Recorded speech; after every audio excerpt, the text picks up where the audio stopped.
Hey, welcome to the 502nd episode of Just Shoot It, a podcast about filmmaking, screenwriting, and directing. This episode is brought to you by patron Kristen B. I'm Matt Unlow. And I'm Oren Kaplan, and today we have Jonah Feingold on the podcast. He is an indie filmmaker, an actor, a writer, a director, and a great hang. Yeah, it was so fun. We had a really good time talking to him. I think you kind of knew about him. He's kind of known in not just as a filmmaker, but kind of has an online presence. Yeah. And our old editor, Noah, was like, oh, if you could get Jonah Feingold, that would be sick. Yeah, so excited. Yeah. And you were like, yeah, he's like exactly the type of guy Noah would know about. Because there's kind of this like a burgeoning like indie film scene. It has a little Linklater-esque, right? Yeah. I mean, I think, there's a new crop of filmmakers who are traditional filmmakers who also understand social media and so understand like TikTok really is what I'm trying to say, just to be blunt about it. And so Jonah is one of those filmmakers that's aware that his online brand and persona influences his ability to make films and vice versa. And so, yeah, I think, you could lump him in with a Jim Cummings or the like, or even maybe us to a certain extent. And so it was a really easy conversation, really fun. What's fun about Jonah specifically is that his sensibilities are very explicitly like New York rom-com. Do you know what I mean? He's in that Nora Ephron, Woody Allen, Nancy Meyers sort of world. Do you know what I mean? Where it's like, it's Upper East Side, quippy jokes, Whit Stillman even, we didn't talk about Whit Stillman, but that there's a very specific milieu of like a filmmaker that he is a part of that's fun. And also like I'm partial to, I'd named my daughter Nora for a reason. So, I do wonder if it's cyclical, like if it's, because he's like part of kind of a younger group of filmmakers leaning into that genre. And it's kind of a genre that disappeared. I saw some people talking yesterday about how rom-coms are coming back. How they have kind of been gone, but a lot of the biggest actors nowadays, like even like a Glenn Powell or a Matthew McConaughey or, I don't know, Keanu Reeves. There's a lot of people that kind of came up through the rom-com and then became huge kind of Oscar-winning actors. And that went away. And now maybe it's making a little bit of a comeback and giving people another chance to do that. Yeah, I think everything is cyclical. I think that like, if you ask Netflix, the rom-com hasn't gone away. They've been doing it for a long time, but they call it YA, right? For instance, or there's all sorts of different iterations of it. Like Judd Apatow was doing rom-coms just with like gross dudes, Yeah, but that was from the era of rom-coms. Like, what's his latest movie?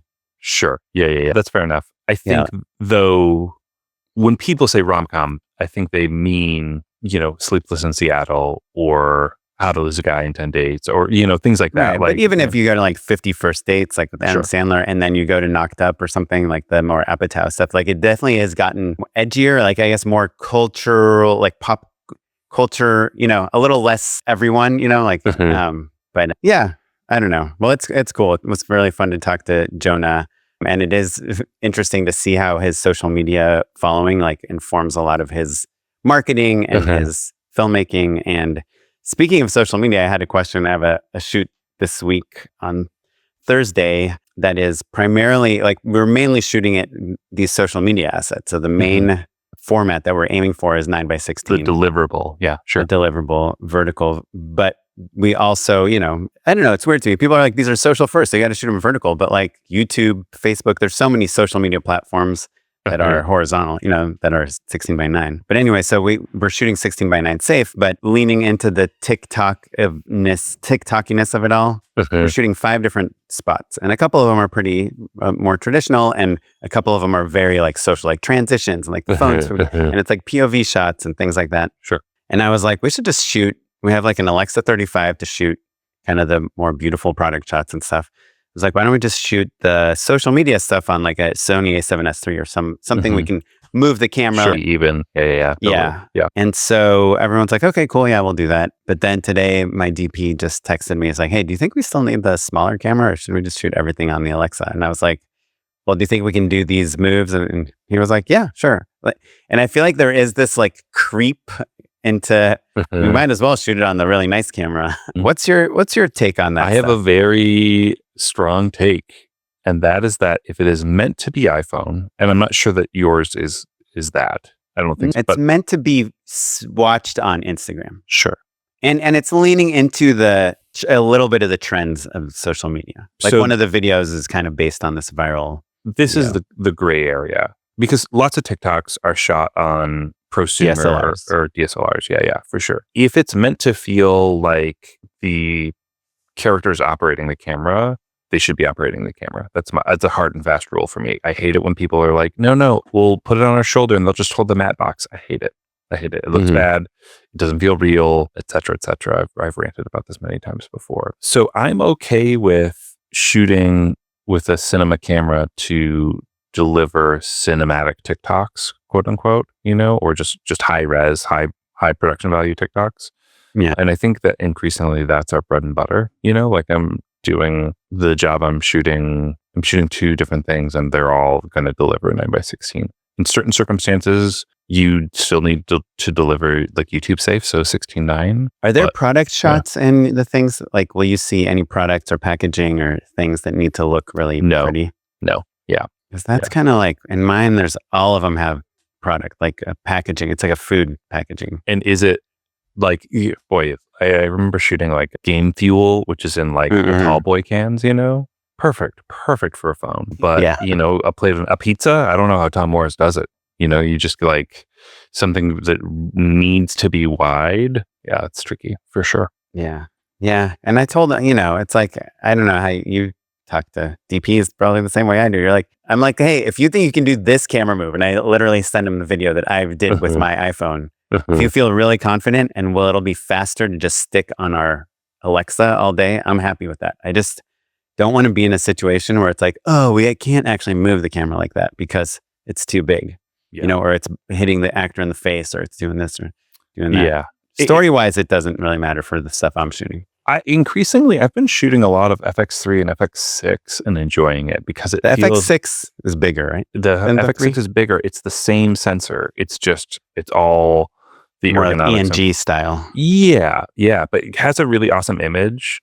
It's about the size of like a Komodo or something like that. It's like a little box, so heftier than a DSLR, but it's got all the ports and stuff that you come to expect. And so I find if I need to get an image to client, that has been my go-to camera to do this sort of like rough and tumble, social first sort of shooting. Yeah, but I think especially like we're recording this November 17th. And I don't know about you, Oren, but I'm getting hit up for a lot of like, hey, we have $73,262.50 that we have to spend before the year is over. Do you want to shoot this thing or not? Or add another, one in front of that or whatever the number is. My point being like companies are trying to spend down their budgets right now. And so that ends up being a lot of stuff that tends to be social first, right? Because the big broadcast campaigns, they know they can't skimp on basically. Yeah. I've gotten 0 of those calls, but I do my last question before we get to Jonah, who probably is also, by the way, is a podcast listener and is probably enjoying this conversation too, but I have been getting a lot of calls where people are like, can you show me some of your vertical work or social video stuff? And it's like, yeah, I can, but I don't love it. But so part of me is like, oh, great. This is good, real stuff for other social first stuff work. But the other part of me is like, I'd rather just make it look as good as possible ultimately, because that's like what we want to be working on. And good is relative for the real, I find myself recently being in a position where like I'm doing a lot of that work and it's fun and I'm good at it. And I think you have been very clearly like your trajectory is like, you want a broadcast spot where someone's talking to the camera and the camera flies all over the place, right? Like that's an Oren Kaplan special. That's a thing. Like if I'm going to hire somebody to sell me chicken wings as they're weaving through a crowd of party guests or whatever, Oren Kaplan's at the top of that list, right? Yeah, I'm making the list. Yeah, sure. And I think that I have found a niche in kind of like social first, but premium still with all of the sort of like accoutrement of commercial, like you need to be able to give notes and adjust things and do it more than once and all that monitor stuff. Yeah, monitor all that stuff. But like I have kind of paused to be like, well, do I want to be known for that? It is kind of a nice niche, and it seems like a sector of the business that's going to continue to grow. Yeah, 100%. So I'm not And it's against one it. of the, I think it's like a little more AI proof just because it's a little less expensive to produce. So it's not like you're saving so much money by doing it with AI. And also it's a lot of it is influencer based. And so Yeah, if your budget's like 150, I still get a nice little payday. It's fun, it's quick, it's easy. And AI, is cheaper, but it's not like, oh, one guy makes an AI spot. You know what I and mean? you also I don't think you have the rawness that you get from, being a bunch of humans together on set. Yeah. But, I'm sure I'll be wrong about that in about 2 months. I know you never are. You still don't think AI is a thing. It's a thing. It's a thing. I think that it's not the end of our careers. I think that's the difference. Well, on that note, let's talk to someone whose career is blossoming. Just skyrocketing. Jonah Feingold.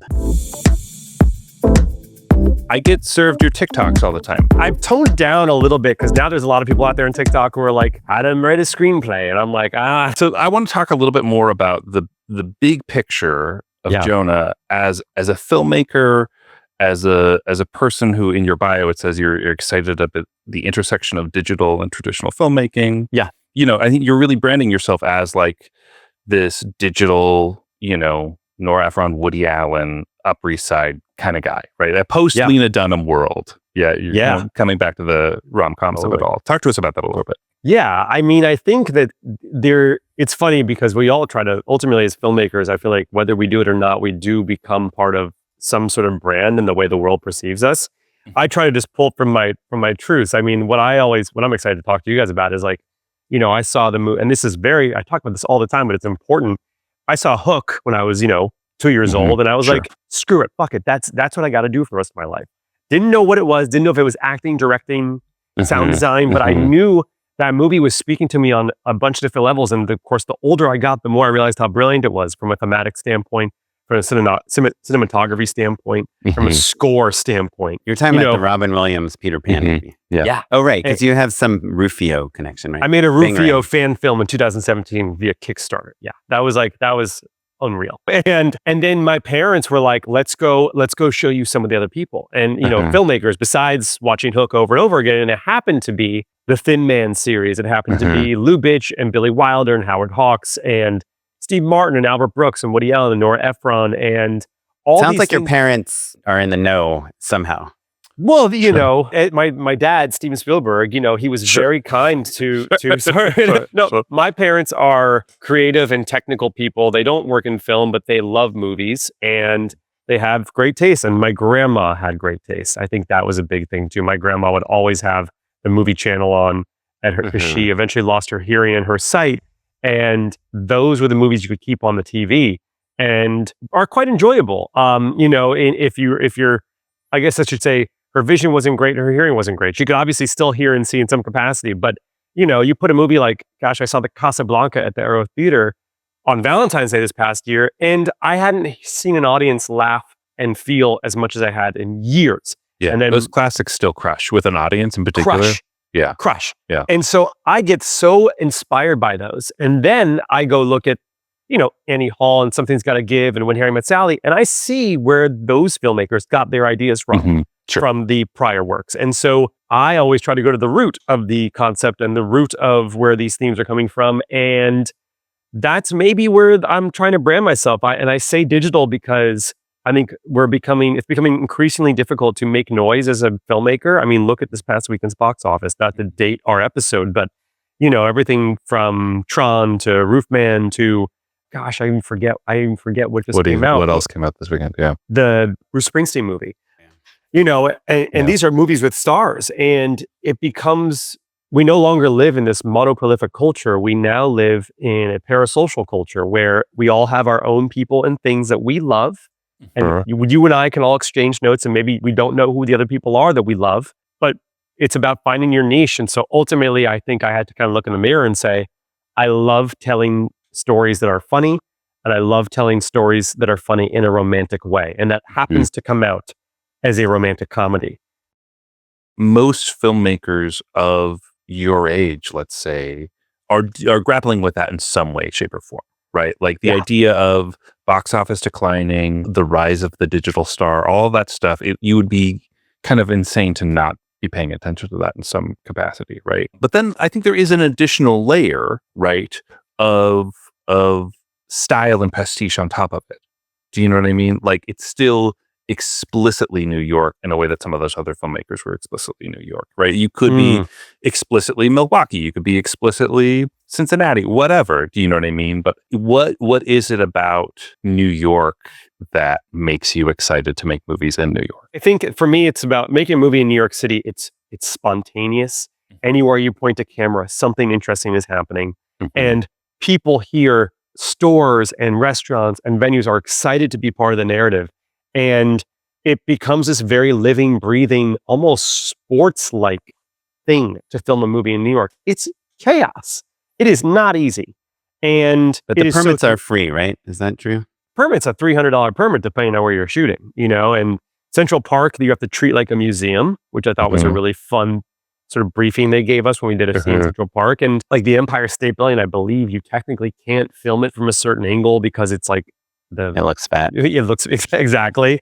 We got an AI, got to Ozempic it. But no, it's just, to me, it's one of the most inspiring. It does become a muse. Obviously, it's done that for other filmmakers, and the cliche is true. Yeah. Love it. I think there's also, I think you're trying to capture a certain time in people's lives as well. I think that New York in particular is attuned to, people like there to make something of themselves in the same way that they move to Hollywood or London or all sorts of other places. I always think of New York. I love New York. I had my bachelor party there. Whoa. That's how much I like it instead of Vegas. But I always just think of it as the place where people's apartments are so small that they have to socialize outdoors. Like in LA, you have people to your house. I have friends in New York that are have been best friends for like 7 years and have never been to each other's places. That's a real thing. That's a real thing. And so when you're there, I was just kind of skimming your short where you run into the X at the park. Yeah, good to see you. Yeah. Good to see you. The catalyst for it is you just happen to be like eating ice cream and run into this girl you know from somewhere. You don't remember where. Yeah. Let's talk about this a little bit more because I was having coffee with my wife this morning and talking about this film in particular. Ran into your wife. I ran into her. Even that's pretty random. I was having ice cream and then I looked over. She was on the phone. No, there's this thing that indie filmmakers will do that I think is so smart, where they'll if they want to tell kind of dialogue driven, character piece, and they don't have any money, they shoot it at the Grand Canyon, or they shoot it in Alaska, or we had people who were or a white apartment. Yeah, right. Anything to get out of the white, boring apartment that they have access to. Production value of okay, we just have these incredible vistas. And I saw Good to See You, and I was like, this is so smart because it's easy to shoot there, right? Yep. And then also every way you turn is immediately production value.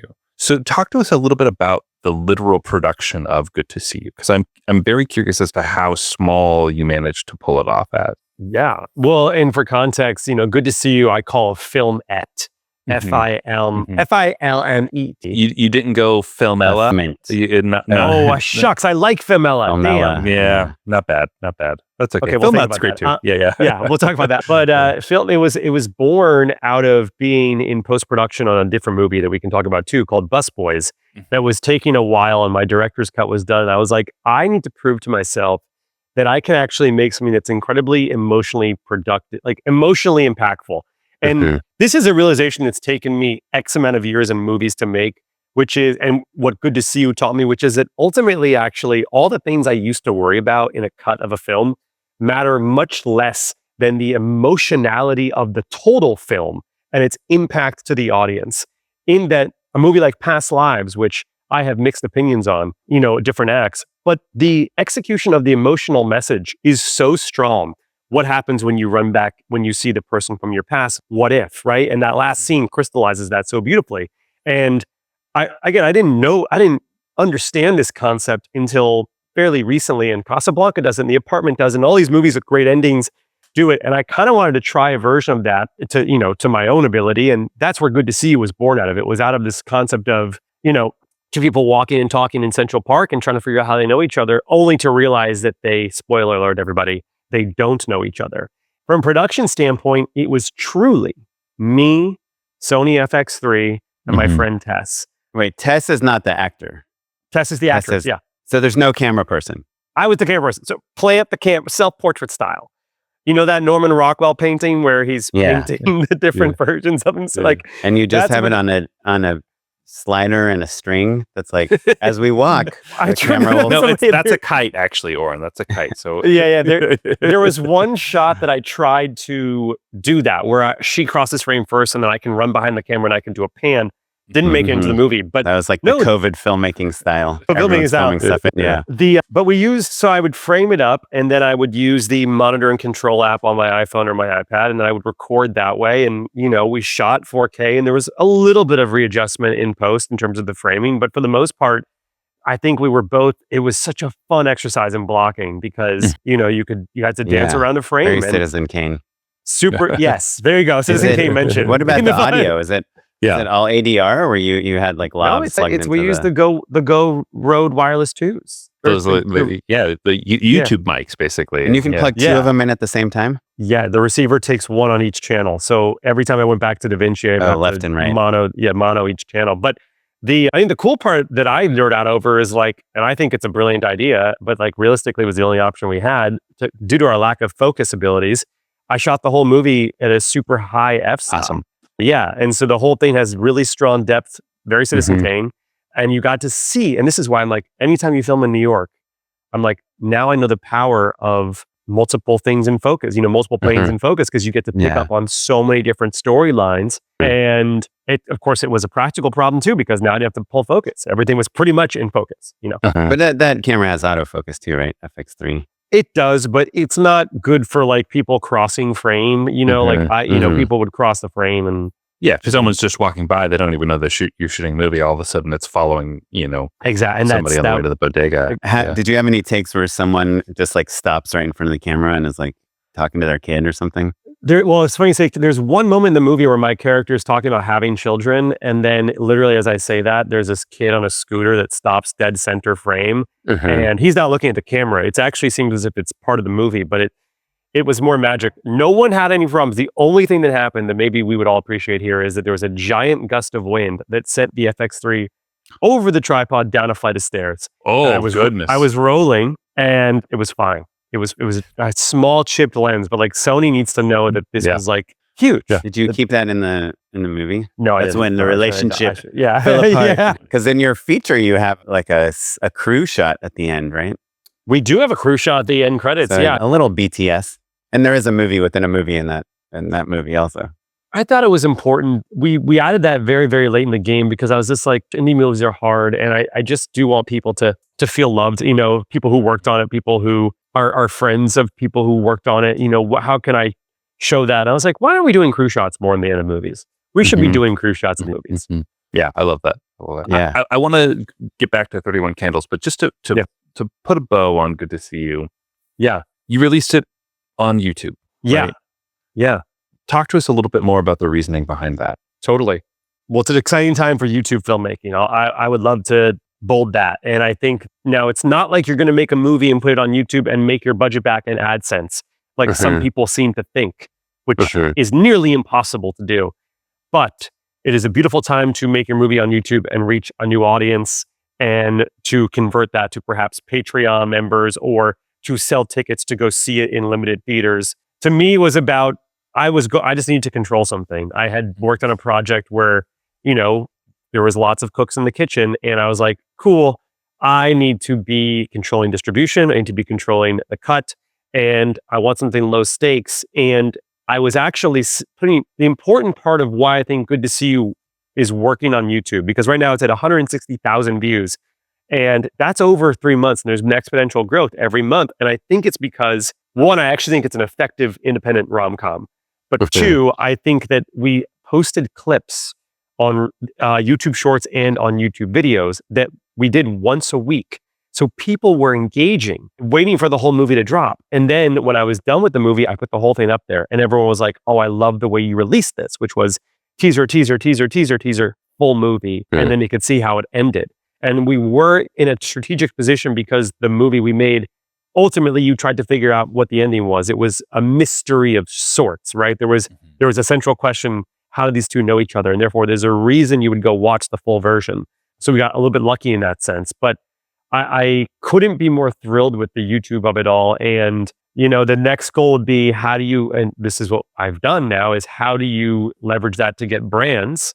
And this is kind of where our worlds all, join between the commercial world and feature world. How do you get brands to product placement and subsidize the cost of the film? You own it. It goes on YouTube. That could be the future, And is that something that you're dabbling in? Is that something you've explored in some way? Talk to us a little bit more about that. Yeah. Totally. At 100% is. I mean, the first brand deal I ever got was for a company called BetterHelp, and they paid me to make a video in my room talking to the camera. And I was like, okay. And I owned that video, right? So I was like, I could put this clip in a movie. What if I just subsidize? Like, no one says you can and cannot use the brand money that's for the brand deal into your film. And then I basically I think a lot of deals say that you can't do that. Is that true? Just to put it out there. Is that true? I'd say most deals, when you have like a content creator, influencer, personality, star, and you're paying them like, hey, we're going to send you an Aperture 120D light test, and return, you got to make a video, and then it says, and we own that video, and we can do anything we want with that video. Okay, fair. So I think most brand deals. I'm talking, I guess the difference is product placement opportunities. So like the way I pitch these folks is like, for example, I'm working with a dating app that has we have a product placement deal. So in the next filmette, these people are going to meet on an app. And that's there's no deliverable from a brand perspective. It's just make sure that the brand is incorporated. And then, it's a real app. It's a real app. Yeah. And then the other one would be, I'm talking to Epidemic Sound, of course, very familiar brand in our space. And they were like, we'd love to just supply the music, and can you shout us out? And I was like, great. And so they give a little bit of money. And I'm a premium beats guy myself, but that's okay. Are you? Okay. I love the watermark, but that's a joke. Oh, yeah. You know what I love about that? Pond Fiver. Yeah. Pond Fiver die.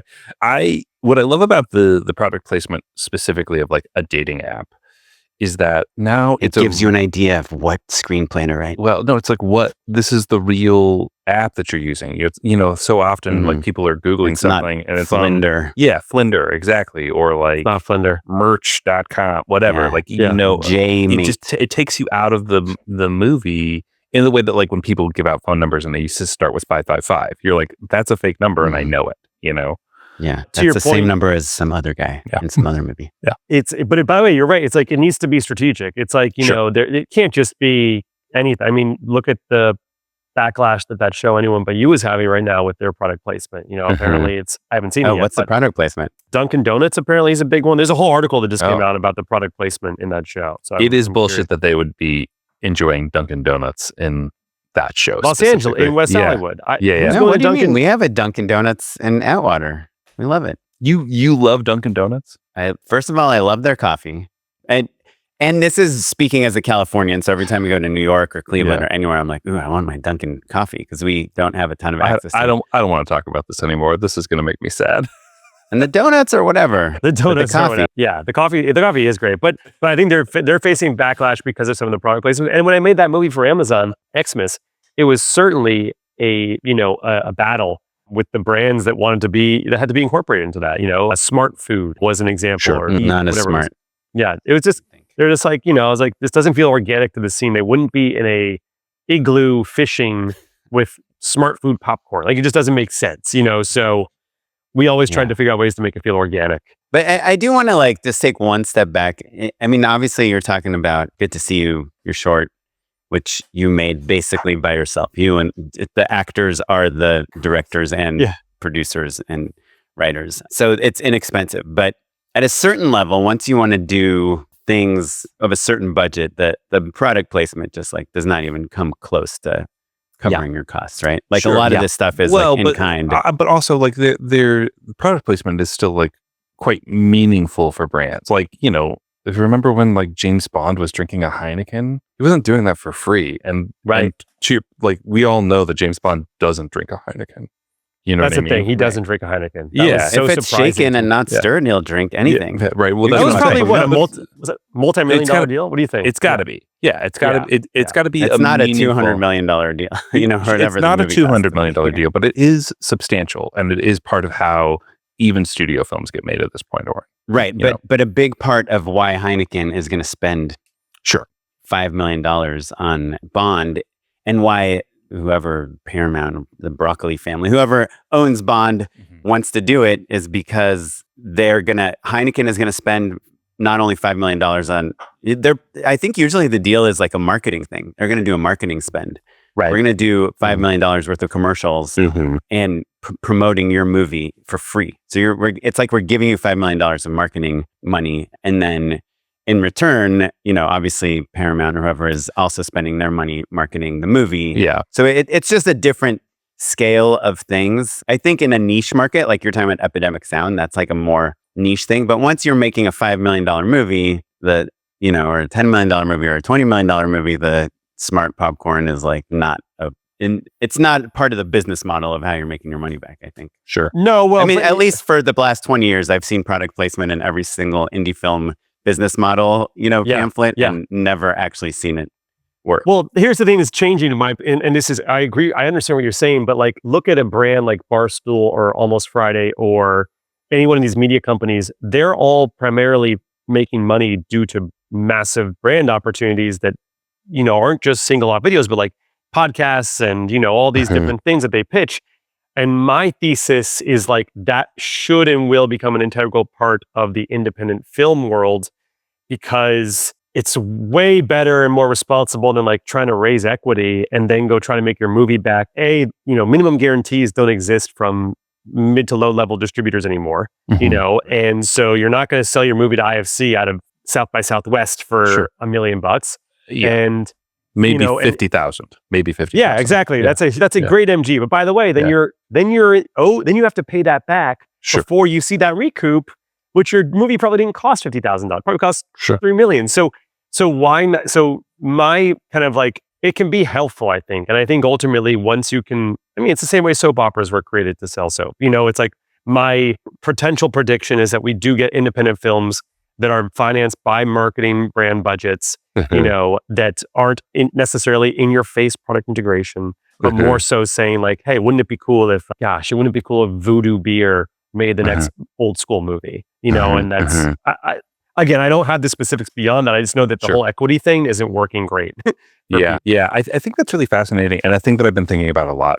And I wonder if we'll see a slight twist on that model where we see filmmakers like you making movies the way you want to make them that are essentially commercials for the rest of your brand, right? Interesting. Yeah. Like, okay, like maybe 31 Candles makes a shit ton of money and you never have to post another TikTok video again, or not, right? Like maybe it's like, a regular old success.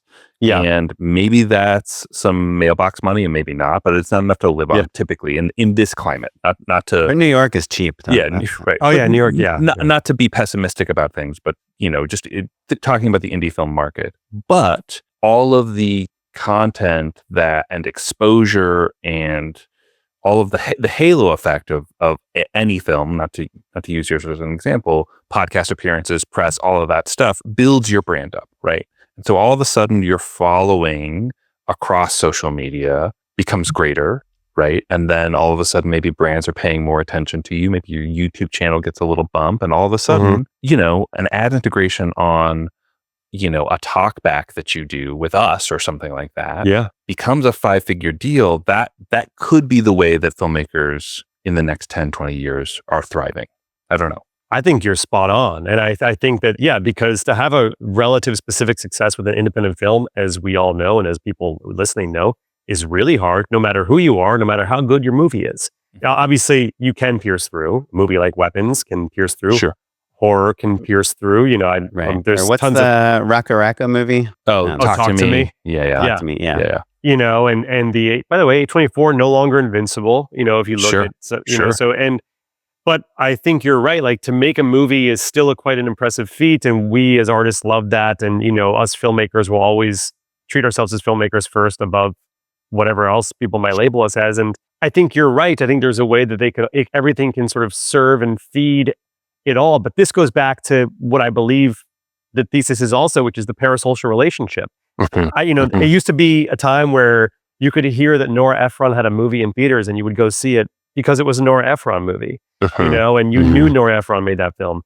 my gosh, now I just got into a huge fight with somebody because they were trying to not show the directing credit on something that they were roasting. I was like, you need to show the directing credit. Like, what do you think this is? You just because it's a social media clip doesn't mean you don't show the director. And it's going for a lot of other credits as well. But I do feel as if the filmmaker brand is going to become the key to success. Somebody actually literally was like, hey, I just finished my movie. Should I get an agent? And I was like, don't worry about getting an agent. Worry about finding your audience and building your parasocial relationship. And most important, building your email list out. Because I find that people sleep on the fact that emails are actually the most important thing independent artists, musicians, comedians, filmmakers need.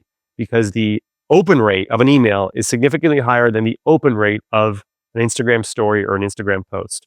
And if someone literally got into a debate with someone, I go, if I could have 100,000 emails over a Netflix movie deal, I would take the 100,000 emails because that can start your career, that can help your career. Interesting. Versus one-off movie that people talk about for one weekend and then never talk about again. Yeah. That's a huge proponent of this theory. Yeah. I thought you were going to say, I am, and I thought you were going to say 100,000 emails versus a million followers on Instagram. And I would be like, yeah, no doubt, no brainer. Yeah.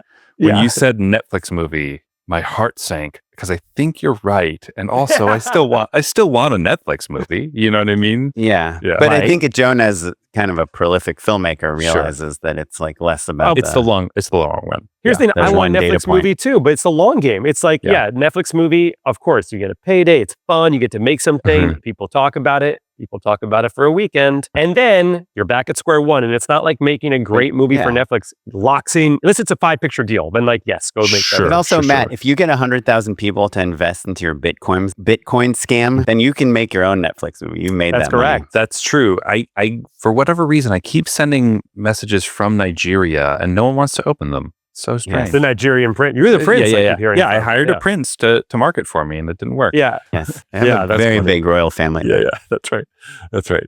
Most people are. That's really fascinating, though, Jonah. What do you think about phone numbers? Right. I think phone numbers. Yeah. What do you think about phone numbers? Actually, because I'm less familiar. Too invasive, don't you think? Because I think that Gary Vaynerchuk, is like a real marketing genius, a real hustler. Sell your parents' car, then sell your parents' house without their permission. That's right. Yeah, there you go. Yeah. No, but he talks about, you bringing up open rates. Yeah, open rates on an email are way, way better than the exposure rates or ROI on all sorts of other media purchases. But when don't you look at if you get a text, when was the last time you didn't look at the text message? Oh, well, I have all the spam stuff on, and I'm first but person you can opt in. You can opt into text messages. Do you know what I mean? You legally have to. Yeah, you have to. Yeah, for sure. Otherwise, it's spam. But there are artists that no one would. I just feel like the barrier for someone to opt in for that is even higher than an email. I would way rather give someone my email address than it is a super fan. Even if Spielberg. If Jonah's dad was like, "Hey, I'm making a movie, can I put you on the call list?" Here's my email. There's a few bands that I care about enough that I give them my phone number, and I get a text message anytime they're in town, and anytime there's a new record that drops. There's a tool called ManyChat. Have you guys heard of this new tool called ManyChat? No. ManyChat is an automation tool that basically is approved by Meta, and it allows you to. It's like now, when people say comment, send email below. Sure. It can do that, and it can then send a message to someone, and you can get really advanced with it. You can use Zapier algorithms, and you can connect ChatGPT, and you can find out where they live, and you can send them a link. And I just think that these are the tools that we as our independent artists need to really be looking at. And I know James Blake, the artist, has talked about this a lot too. But I don't know. It's been such an interesting learning curve about how to actually get people to buy tickets. And it's not Instagram. It's just, it's really strangely doesn't feel like it's Instagram. Which is our number one marketing platform for the podcast, for events. Yeah. But the show is the number one marketing platform for the events. This is what I was going to say. Parasocial relationship, right? So you guys, and what I'm very envious about is podcasters, because it's all about at the end of the day, does your audience feel connected to you? And how can you articulate that call to action? And you guys can say to someone, hey, go buy the link. And they will, because it's right there. And your RSS feed. RSS feed is nearly I would imagine, a close to 90-something% open rate because it's direct to consumer. Sure. Yeah. And the thing that I'm very envious of is someone like Shane Gillis, who makes $500,000 a month on his Patreon, can go make his own web series, can sell that web series to Netflix, and can still go do movies and TV and still make $500,000 a month. Yeah. So that's my dream. This isn't that much nowadays. Right.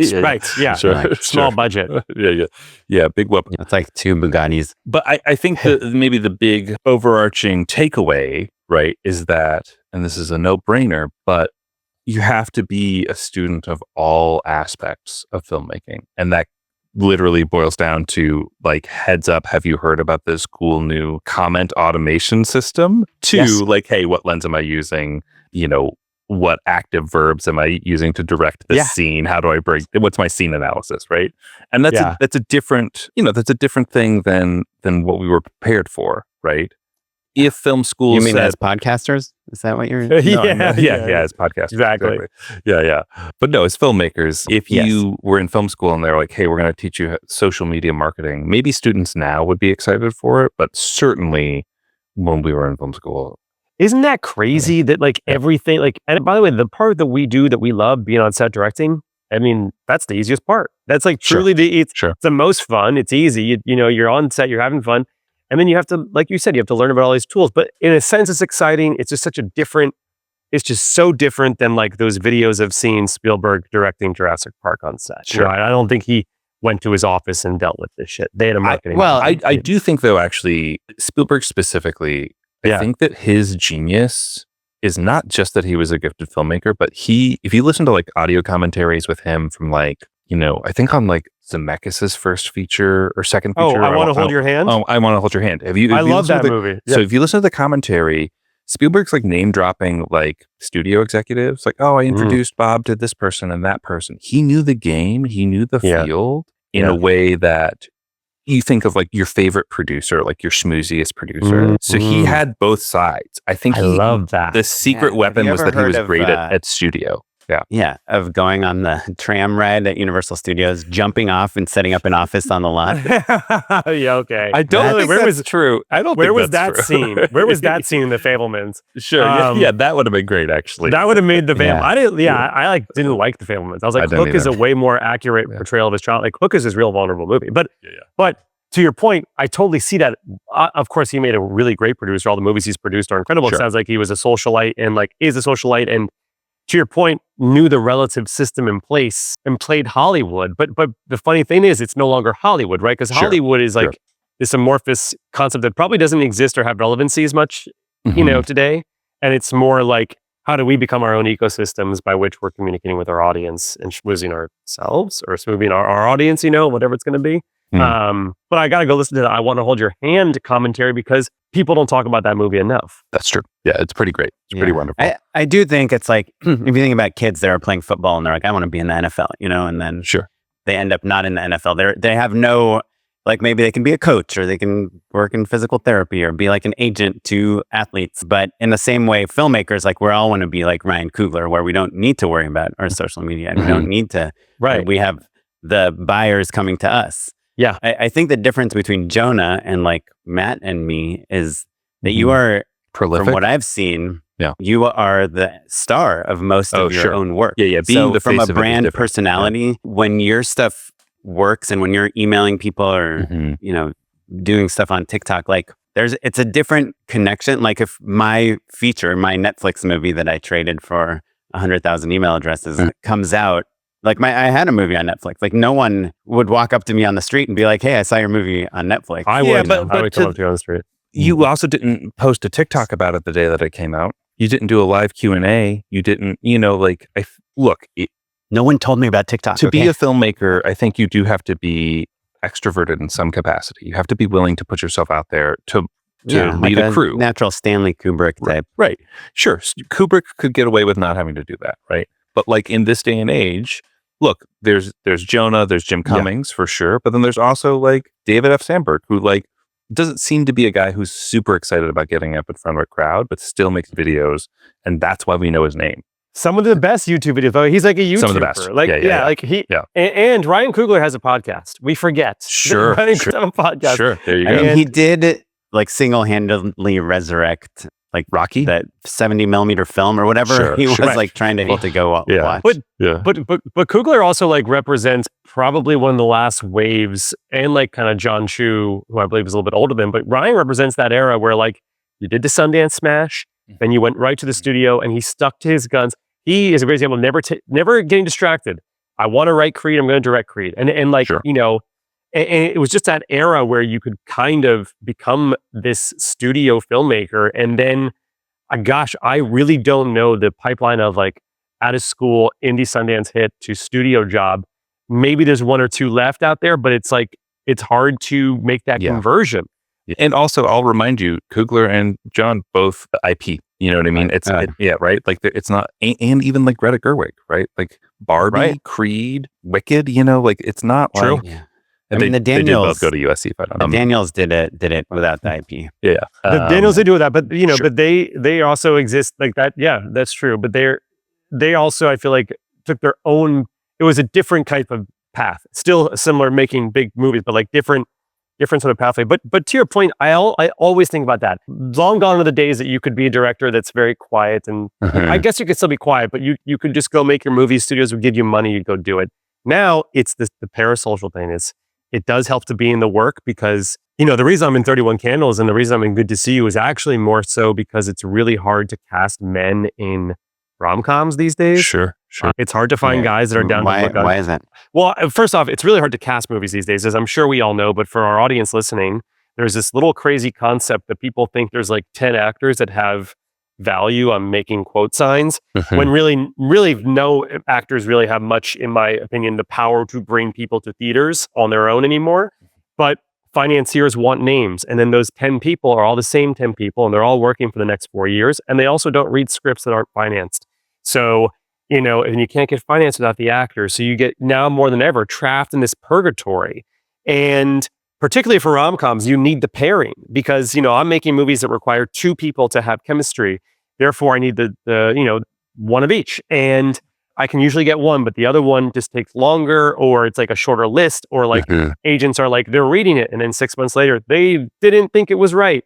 And I'm like, what is it? This isn't filmmaking. This isn't what I signed up for. So for 31 Candles and Good to See You, I was like, I'm not going to give myself a hard time. I'm going to enjoy being on set. I'm going to be down to fall on a banana peel. I'll make fun of how tall I am. And, you know, I'm not this Glenn Powell figure. Like, let's get the Albert Brooksy kind of guys back on the screen, you know, and I also don't cost any money. You know, I cost negative money. I'm essentially paying to be in this movie. So I was excited to do it in a low stakes environment and just see if it was something that was possible. I guess I kind of thought that there's also like a tone infusion. We had, I forget who we had some director on here that she like basically starred in all her own shorts. And she was like, it's just so much easier to get the character right. Was it Zane Rubin? Zane Rubin. Yeah. Who get the character Jonah, you right. would like her. She's great. Yeah. She works in this she was saying, genre. Yeah. So like that's also true. There is a level of tonal control, and it's so much fun to do, you know, to directing the scene and pull, you know, just whisper to Sarah what we're going to do differently and then just roll it. And, you know, and it becomes, I see the appeal. I totally see the appeal of like being an actor director. But no, it just, I don't know. I just feel like it's such a hard process to cast a movie these days when you know, the traditional model versus the independent model, which is like, if you raise your sub $500,000 and you go make your movie, you can cast it if you're down to be realistic about things. That's the other funny thing you get too. I get people sending me decks. They're going to make their first indie and they have like Anya Taylor-Joy in their deck. And they're like, and I'm like, she hasn't been in anything in like 2 weeks. Yeah, she's available. She's 2 weeks. Yeah. But I'm like, I am someone who always responds and always tries to give advice. And sometimes I'm like, what's the nicest way of saying it's never going to happen with her? You know, or even it's not worth wasting your time trying to make it happen. That's right? That's a better way to say it. Right. It's never going to happen with her. It's kind of the theme of most of your work. Wait, that's good. Wait, that's a good tagline for everything. Yeah. It's never going to happen. 31 Candles is it's a romantic comedy that's sort of meant to have these sort of old school nostalgic undertones about a guy who gets his bar mitzvah at the age of 30 years old because he runs into his former summer camp crush, who is now a tour tutor in New York City. And it's a movie about idealizing love and about what happens when you run into your old summer camp flame and how far will you go for a crush. before you have to look in the mirror and realize maybe you're, making the whole thing up. And height was actually a huge visual motif that from day one, from the casting of Ava Shapiro, who was played by the wonderful Sarah Coffey. If people are listening, she's a wonderful actress, comedian, singer. And Is she really 6'1"? That's what she's really 6'1". Yeah, she's really 6'1", and I'm 5'8". So we have this very different visual thing going on. And the character of Leo from the first opening title credits, it's the POV of him walking down the street and looking up at these buildings. And a lot of what I tried to do was a character who's always sort of childlike and looking up at the world. And then at the very end, I try to make it seem like he's the same height as a building. It's not really a spoiler, but so it's a big motif that got me hyped on what this movie should visually feel like. Yeah, that's great. That's great. Well, and there's a running joke about New York movies. It's like, oh, New York is a character in the film, right? But you have made it part of your brand, right? Part of your vibe, part of your idea is this Nora Ephron, Upper East Side. Matt's daughter's name is Nora, by the way. My daughter's name is Nora. That's true. Named after Nora Ephron. That's right. Actually named after Nora Ephron? Yeah. That's amazing. We love Nora Ephron and then liked the name. It wasn't we're going to name her. If Nora Ephron's name had been something else that we didn't think would ring with Enlo, we probably wouldn't have named her that. But okay. For 31 Candles, where a lot of the plot, I guess, revolves around the fact that she's this tall girl. Did you have her in mind when you were writing the script? Sarah Coffey, and is she Jewish in real life? Am I allowed to? She is Jewish in real life. And funny enough, this is, sometimes we beat ourselves up for scrolling on TikTok and Instagram. Sometimes that pays off though. Yeah. And it's paid off 3 times in my life. One was finding Jabuki on the internet for my first film, Dating in New York.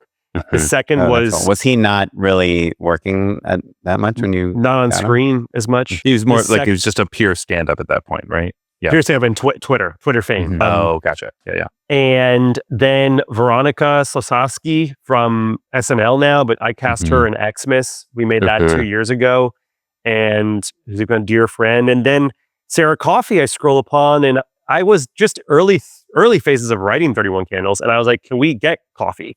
I think you're hilarious and unique. And next thing I know, I'm like, here's what's going to happen. Can you show up? We're going to go to a bench in Central Park.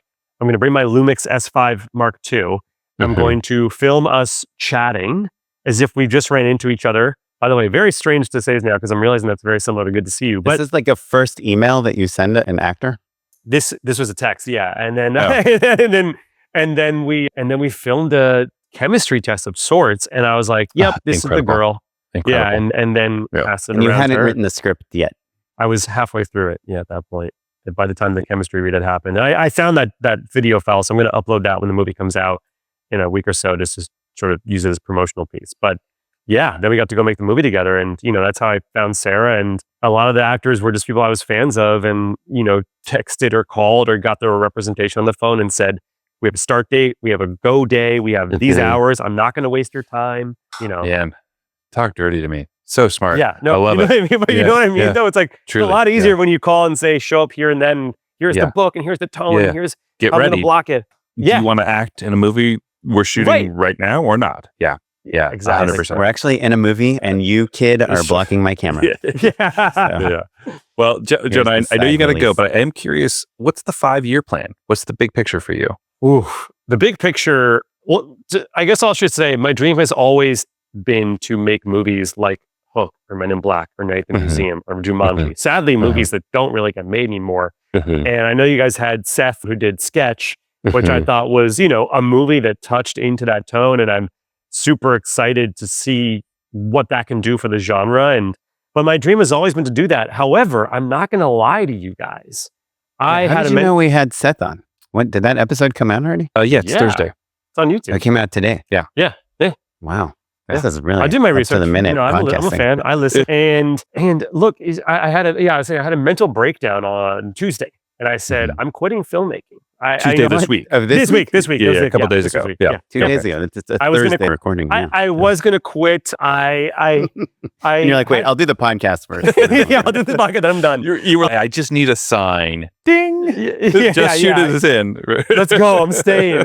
But what I learned was that like I need to focus on the ways to build the brand and what I'm working on, and to build the stability of the brand so that I can live my dream of making a sub $1 million movie every year till the day I die. And the way to do that is ultimately through, little plug, my company Romantical, which is what it sounds. It's a brand, but it's also a production company. It's podcasting, it's YouTube. It all connects into the ecosystem. Blumhouse for rom-coms is like the most buzzy way I can pitch it. But the 5-year plan would be to build that out. What's he say? Blomcom. The dream would be to build that out and to hopefully, and then make my next spec that I'm writing with A-list talent with a real budget, that's always going to kind of be the dream. But that's finite. That's why the company is exciting to me, because the company can represent stability, in the same way that James L. Brooks, created Touchstone. I believe that was him, or was he Gracie Films? Sorry. Gracie. Yeah. And Touchstone's a great example though too, or Castle Rock, all these people who I worship ultimately all started production companies to build stability and wealth, Spielberg, DreamWorks, Amblin. So that's kind of that would be the dream here. Love it. Awesome. Cool. Well, Jonah, how can people keep track of you and all of the wonderful films that you're making? So people can keep track of me by emailing me, by texting me. Yeah, there you go. My website, jonahfeingold.com. I am available via email, and then Instagram, Jonah Feingold, and then just keep an eye out for I make rom-coms. And if you enjoy rom-coms, go check out some of my work. And I have a movie called Bus Boys that will come out next year as well. Hopefully get to talk about that when that's done. And that's David Spade and Theo Vaughn financing their own movie together. And I did have one thing I wanted to show you guys here. Wait, Bus Boys you directed, but it's David Spade and Theo Vaughn wrote it. Yes, correct. Yeah. And you directed it. I did. Yeah, I directed that. Oh, that's cool. And how did you get that job? Sorry, I know we're on the way out. No, by the way, everyone, this is my on the way out plug, and everyone's like, wait, what? And Tim Dillon's in it, and Bobby Lee and Jay Farrow. How did I get that job? I never not got the job. That's the best way I'd pitch that one. So when I got my Paramount Plus and Amazon, every job I've ever gotten has been because a director fell out and they needed someone crazy enough to say yes in and do like Ron Howard during the Star Wars movie. Like that was my position. You directed one of the Star Wars movies? Okay.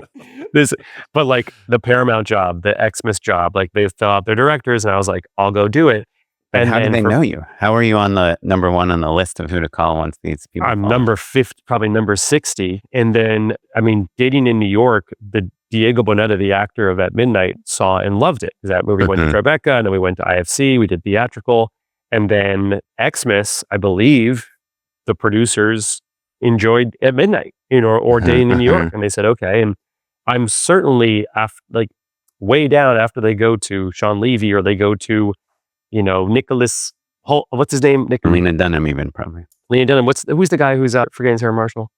Nick Stoller. Nick Stoller. Then you go way down, and then it's like maybe. By the way, I just want to make my own stuff, so it's totally fine when that gets to me. And I'm not trying to say this in a way that I don't hold myself to a higher level. I don't, but I know the way that I cast actors is the same way. You start at Margot Robbie, and you maybe go. You see where it takes you. And at Jennifer Lawrence. Yeah, you end at Jennifer. But for Bus Boys, I had a friend who was in the room with David Spade's manager, and David Spade was saying that they need a director for this movie they've been trying to make for years. Todd Phillips wasn't interested. This other person wasn't interested. Jay Roach wasn't interested.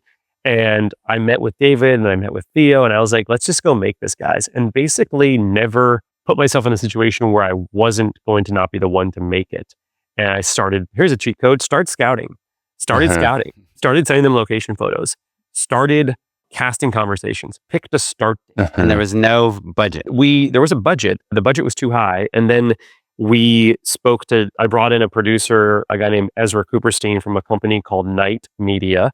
And they were interested in the project. So they helped co-finance it with David. And if you're a movie star and one of the biggest podcasters of all time, I bet you can figure out the scratch somehow. right? Well, by the way, the movie's still ultra low budget, and Sure. and again, one of those things, incredibly fulfilling.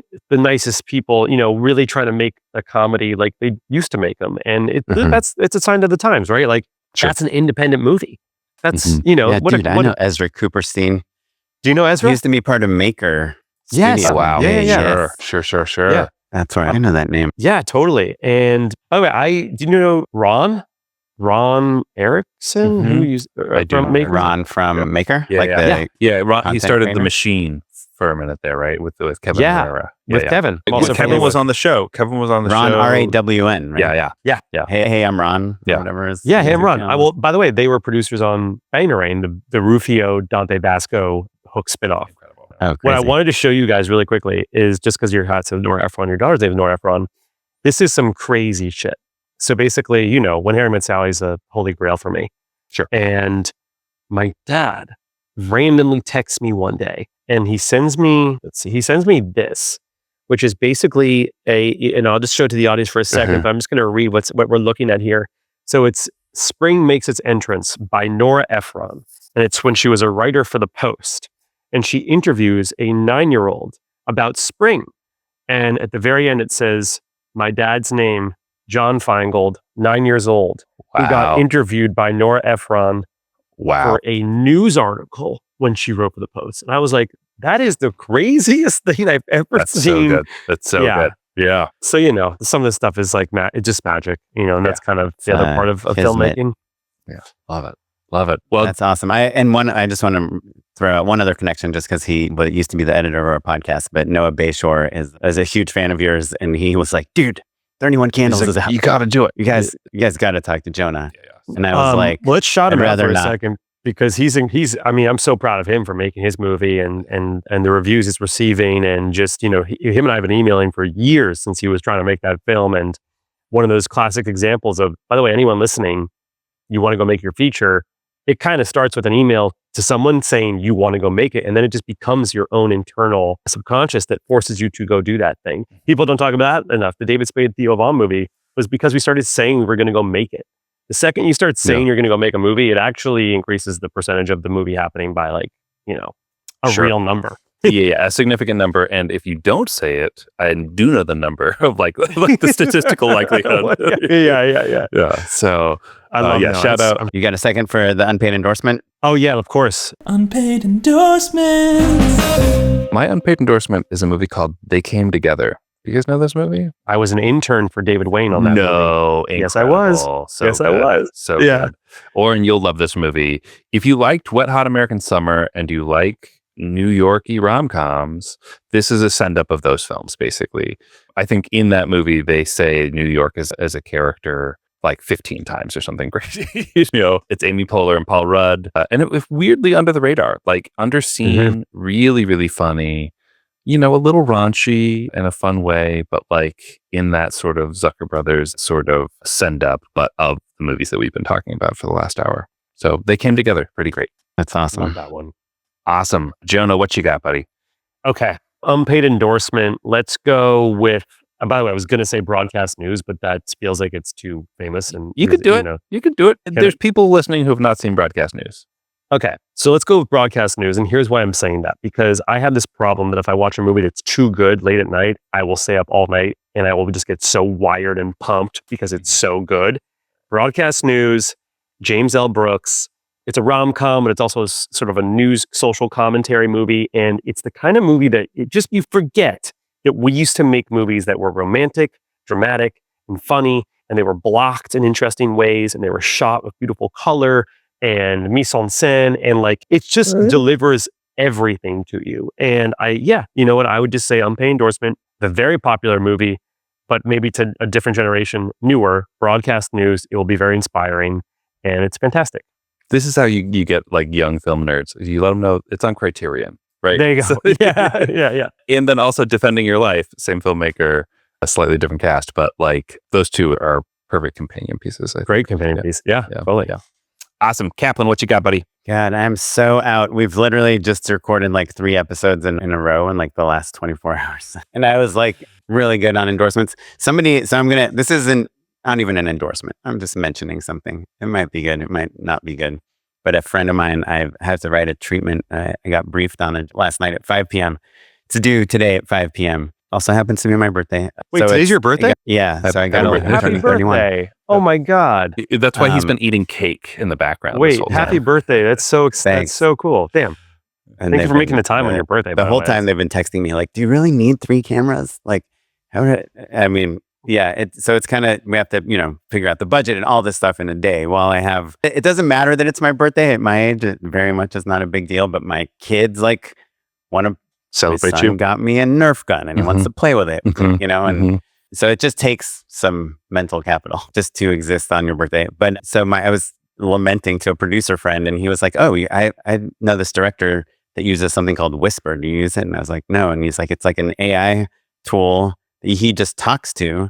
He just says all his ideas and talks about kind of his approach to how to direct something. And then it makes this document. And he's like, you write the treatment in like 2 hours. So I downloaded it. I haven't used it yet. I'm like, I think just figuring out how to use it will take me longer than just writing my treatment. You can also just like talk into your voice memo, and now the new phones have auto transcript. And then you can like throw that into AI and be like, hey, organize this for me. And that tends to be like a nice place to start, like brain vomit as in sections, at least, This looks really cool. But I use ChatGPT for that exact thing. So like before, like if I'm making like a 1-pager, or if I need to write like a large email, I'll talk to it and I'll say what I want to say, and then it will just clean up the grammar and stuff. So, but that's huge, because I know what you mean. Sometimes you have too many ideas, and it's like, how do I articulate it? Like you can speak them, but you can't write them fast enough. And so I'm excited to try Whisper. That seems cool.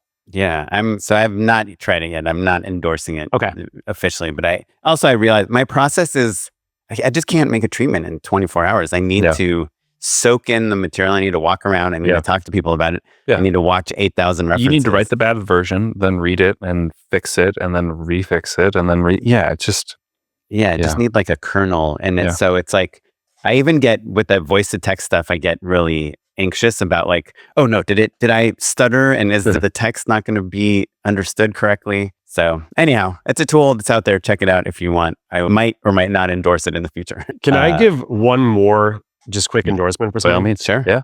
Okay, because I was just speaking with some director colleagues, and I want to publicly endorse the silent take so you're on take 3, you got the scene you needed, and you do one without the words of dialogue. Have you guys ever done this before? No, we've talked about it a lot. And I think literally Oren once said, I want to talk to somebody who's done it, because like, it's so hard, like logistically, how do you pull it off? Yeah. It sounds like something that's hard to do when you're short on time and there's people behind you that are paying for this that are like, why are we doing this? Well, it comes back in the edit very handy. I mean, the reason you're doing it is because it will be useful, and you will probably make some interesting discoveries. Like, here's the thing I find with more stuff we make: how much of what we shoot and do can actually be said much more effectively with a look than it can be with 4 lines of dialogue. Yeah. So like, I see the value in that. And we were trying it recently on something, and it was the most useful thing I've done in the sense that I was like, oh my God, why haven't we done this earlier? So, just endorsing. I love that. And Jonah, actually, I'll yes. And there's a filmmaker whose name escapes me now, who made a movie called Port Authority during the pandemic. It came out. Martin Scorsese was the EP on it, and it's a really beautiful film. But it's one of those movies where, the dialogue is utterly naturalistic, and it's mumbles and half thoughts, and just people, like a lot of non-actors. And I remember Oren asking, like, she was on, the director, Danielle Lessovitz. Yeah, she was on the podcast, and we were like, how do you write that? How do you shoot that? How does that even work logistically? And she said that in the script, any plot point was nonverbal. Somebody notices somebody do something, somebody, like, they make eye contact or whatever. So the dialogue has the freedom to be unencumbered from plot in any way, shape, or form. It's all texture. It's pretty cool. So cool. I'm gonna check this movie out. But I've never heard someone articulate the plot is all without dialogue. It's all like a look or something. Therefore, the rest of it can exist. Can just be whatever it needs to be. Yeah, it's pretty cool. You know what's interesting? Harry Met Sally of TV. Harry Met Sally might do that. Harry Met Sally might have no. Maybe. Yeah. But she did have what she was having. Yeah, That's true. That's true. And otherwise, the movie doesn't work. that's right. How about you? Yeah. I like spitting grape seeds on windows, so that's my Such a great moment. Such a great moment. Such a fun detail. Well, Jonah, thanks so much. It's been great talking to you. Guys, thank you. So just Finally, another Jewish filmmaker. We're so, I know, right? There's not enough of Now us. we know there's two. I appreciate you guys making the time and your time on your birthday. And I really am a big fan and just super cool to finally be connected with you guys. So Yeah, thanks. Totally. Well, Yeah. Well, if you guys want to connect with us, you can email us at justshootitpod@gmail.com or follow us on social media at justshootitpod. Send us your phone number. We'll give it to Jonah. yeah, we'll give it to Jonah. You can find me. I'm on Instagram at okaplan. And I'm at Mr. Matt Venlo. This episode was edited by Kevin O'Yang. Thanks, Kevin. Our social media is done by Lily Bouvier, and produced by Tyler Small. And you're listening to music by the Free Music Archive and the artist Jahzzar. Thanks, everyone. Thanks. goodbye. Bye.